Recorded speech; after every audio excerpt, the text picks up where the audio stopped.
E para falar agora sobre oportunidades do Brasil em inteligência artificial. Pois é, porque o presidente Lula cancelou de última hora a participação em um evento organizado pelo próprio governo brasileiro lá em Nova Delhi, na Índia. Ele deveria fazer o principal discurso no debate sobre a perspectiva brasileira sobre o futuro da inteligência artificial. Mas apesar da ausência de Lula no evento hoje, o presidente participou da cúpula de impacto da inteligência artificial que aconteceu nessa quinta-feira. E para a gente entender um pouco mais, sobre essas oportunidades no campo da tecnologia e de inteligência artificial, com essa viagem de Lula à Índia, a gente conversa agora com Leonardo Paz, professor de Relações Internacionais do IBMEC do Rio de Janeiro, que já está aqui comigo. Professor, muito obrigada, bem-vindo aqui à nossa programação. Bom dia para o senhor. Bom dia, Débora. É sempre um prazer estar com vocês aqui na CNN. Professor, olhando um pouco para o Brasil como um fornecedor estratégico nesse momento, Antes da gente entrar nas questões de agenda, inclusive do que está acontecendo lá na Índia, o Brasil tem potencial agora de transformar nesse momento, se transformar nesse momento em um grande fornecedor de insumos para a inteligência artificial, ou seja, para esse processo em que o mundo inteiro tem investido e tem olhado e tem colocado muito dinheiro, que é o que a gente tem acompanhado acontecendo em outros países. O Brasil está no time certo ou a gente está atrasado em relação a outras economias? Bom, eu acho que o Brasil tem a possibilidade de ser, mas eu acho que ainda falta uma infraestrutura de política pública que vai promover essas nossas capacidades, Que sejam capacidades do ponto de vista do que a gente está acostumado, de você tentar investir mais em matéria-prima, em minérios críticos, para você exportar ou até processar esses materiais, como você efetivamente criar um conjunto da produção de um conjunto de insumos, como você bem colocou, como chips de baixa complexidade, como outros tipos de aparelhos que vão acabar promovendo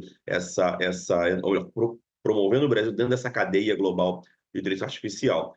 Tem na USP, parece, agora recentemente saiu um investimento importante, mas não muito grande no âmbito internacional, para a produção de chips, o que eles chamam de pocket fab, umas fábricas pockets, para a criação de chips que vão mais ou menos diminuindo, inclusive, um pouco a dependência do Brasil de chips internacionais. Então, eu acho que o Brasil tem sim capacidade, eu só não vejo ainda um conjunto de política pública bem estruturada para alavancar essa nossa potencialidade. Uma outra pauta importante que tem sido debatida e defendida não só, aliás, pelo Brasil, a gente vê também a França entrando muito nesse campo, que é a questão da regulação global, para a inteligência artificial. Brasil, França e Índia defendem, inclusive, uma regulação internacional para a tecnologia. Do ponto de vista estratégico, professor, uma regulação mais rígida fortalece países emergentes nesse momento ao reduzir vantagens de big techs americanas ou pode acabar inibindo maiores investimentos, atratividade de investimento, de inovação local, inclusive, Qual que é o limiar dessa questão dessa regulação defendida agora amplamente, inclusive, tanto como o Brasil, a França, a Índia, isso pegando já essa agenda dessa semana em relação a esse evento que está acontecendo na Índia? Débora, eu vou tentar responder de uma forma diferente a sua pergunta, porque eu acho que é o seguinte, o ambiente virtual, especialmente agora nesse contexto com a presença da inteligência artificial, que é uma certa novidade do que a gente tinha há poucos anos atrás, já era uma necessidade brutal que você tem, Existe uma lógica, uma discussão hoje em dia, me parece até um pouco fora de lugar, de que a gente está restringindo a liberdade virtual, que era completamente indisputada, Quer dizer, você tinha o ambiente virtual, ele era uma terra sem lei, em última análise, e se vendia que essa era a ideia dela mesma. Ela surge um pouco como esse espaço anárquico, onde tudo deveria funcionar e que só assim ela poderia extrair suas reais potencialidades de desenvolvimento, de liberdades indivíduos, aquela coisa toda. A gente tem visto ao longo dos últimos anos que o completo a completa liberdade do ambiente virtual já era problemática antes e agora fica potencializada dentro do contexto artificial. Então, é necessário sim regular e, obviamente, a grande discussão nesse momento é qual que é o limiar dessa regulamentação, o que a gente tem que fazer para permitir, de fato, um ambiente de um regramento livre, que permita a liberdade de expressão, que proteja as pessoas, privacidade, dados, e, ao mesmo tempo, garanta algum grau de seguridade à sociedade. e aos interesses nacionais também. Então, eu acho que esse limiar a gente está com dificuldade no mundo inteiro de acertar muito bem qual é, e obviamente qualquer tipo de regulamentação, as empresas vão gritar falta de liberdade, porque qualquer tipo de regulamentação implica em mais responsabilidade e mais custos das empresas, elas não estão acostumadas e não querem arcar com isso. Então, acho que isso é uma questão. A gente sofre isso, como você bem colocou aqui no Brasil, a União Europeia e a Índia é um país também que está na fronteira desse debate. Para resumir, eu acho que para resumir e terminar, eu acho que o importante nesse contexto é o Brasil estar na vanguarda desse debate. Eu acho que o Brasil se coloca nesses últimos grandes eventos internacionais que o Brasil sediou, seja o G20, seja a COP30, seja a reunião dos BRICS, o Brasil ele colocou esse tema como uma grande prioridade de discussão e agora ele vai para a Índia com essa mesma proposta de ser um dos principais países que estão discutindo essa nova regulamentação internacional. Isso é fundamental, que só quem está lá, de fato, negociando e discutindo quais serão essas novas regras globais é que vai conseguir imprimir um pouco dos seus interesses, a sua visão de mundo nessas regras. Então, eu acho que é fundamental o Brasil participar desse processo. A Índia é outro ator protagonista nesse processo, então a parceria Índia-Estados Unidos nesse contexto me parece muito interessante para o Brasil. Agora, professor, com essa aproximação, né, com a Índia nesse momento, essa agenda que essa comitiva brasileira defende, há possibilidade, na tua visão, de investimentos práticos realmente em data centers, semicondutores, infraestrutura digital, nas startups brasileiras? Ou seja, o Brasil consegue atrair realmente um fluxo concreto a partir disso? O senhor está otimista com isso?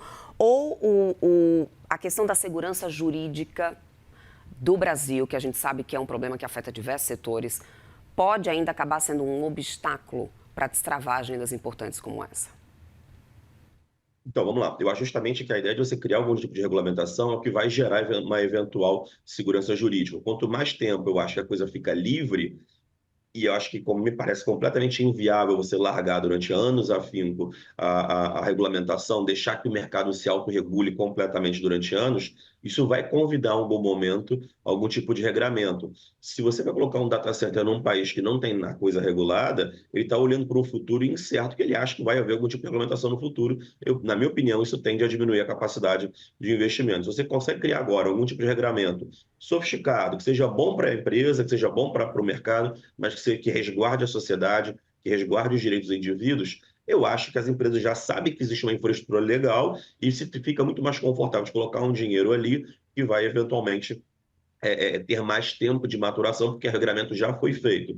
É óbvio que isso também vai ser composto, não só com regramentos de como as coisas funcionam, mas, como eu disse anteriormente, um conjunto de política pública que incentive, que estimule com que esse ecossistema de inteligência artificial, com esse ecossistema de economia digital possa se expandir. E vai desde você criar coisas simples, que são muito comuns aqui no Brasil, incentivos fiscais, até coisas super importantes, que eu acho que são um dos nossos calcanhares de Aquiles, que é investimento em educação e capacitação de pessoal nas faculdades e tudo mais, para poder gerar esses engenheiros. Eu comentei, por exemplo, a questão que a USP vem fazendo agora um projeto para poder produzir chip no Brasil, mas falta mão de obra qualificada no Brasil daqueles indivíduos que sabem fazer engenharia de chip na ponta da linha. Tem pouca gente qualificada nisso. E você depende de investimento público, especialmente das grandes universidades públicas do país, para você poder alavancar isso. Universidade privada provavelmente tem pouca capacidade de capital de longo prazo e de investimento no curto prazo para poder resolver isso. Professor, só para poder a gente amarrar o nosso papo, o presidente Lula acabou cancelando a sua participação, né, numa cúpula que tinha sido organizada pela própria comitiva brasileira, devido a uma questão de agenda, aparentemente, né, de deslocamento dentro do país, mas eu quero entender se isso, nesse momento, pode afetar de alguma forma, né, o andamento dessa agenda proposta aí pelo governo brasileiro, afetar talvez a credibilidade do país nessa questão aí dessa agenda internacional para a inteligência artificial, ou isso não deve ser interpretado de uma maneira tão negativa por enquanto?